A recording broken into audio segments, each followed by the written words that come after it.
Мінекей енді қазір трендовый фотолар жасайтын боламыз. Бұл жерде чат-GPT-ға кірдік. Чат-GPT-да бұл жерде сразу жаздық. Мен ақ фонда Диснейдің бір персонажына айналдыр деп. Персонаждарды қайдан аламыз? Әрине, Pinterest'тен аламыз.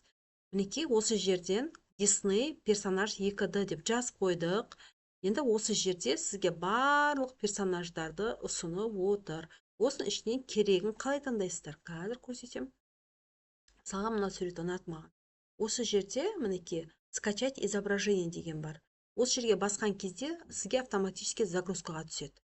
Енді чат-GPT-ге қайтадан кіреміз. Мынау промптты жаздық, плюсқа кіреміз, добавить фото и файлға кіреміз. Мынау жаңағы мультигімізді алдық, қызды.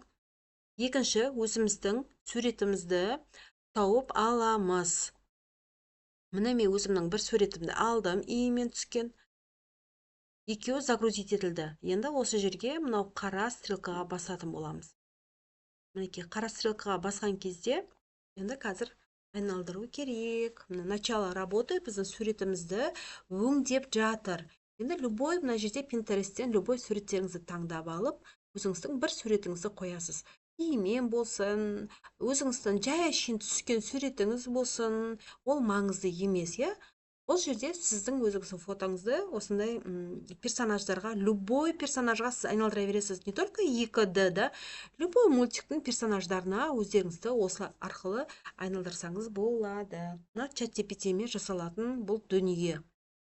Міндетті түрде мынау промптқа не жазасыз, соны істеп береді чат-GPT. Мен сіздерге примерно жасаймын, сосын ары қарай өздеріңіздің фантазияларыңызға қарай неше түрлі қылып жасауларыңызға болады. Бұл енді шамалы уақыт.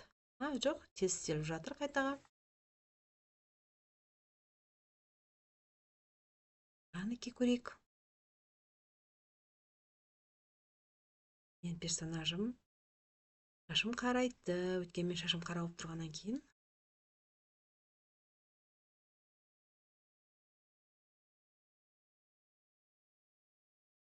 Мен персонажын чат-GPT осындай қылып шығарып беріп отыр, ақ костюммен.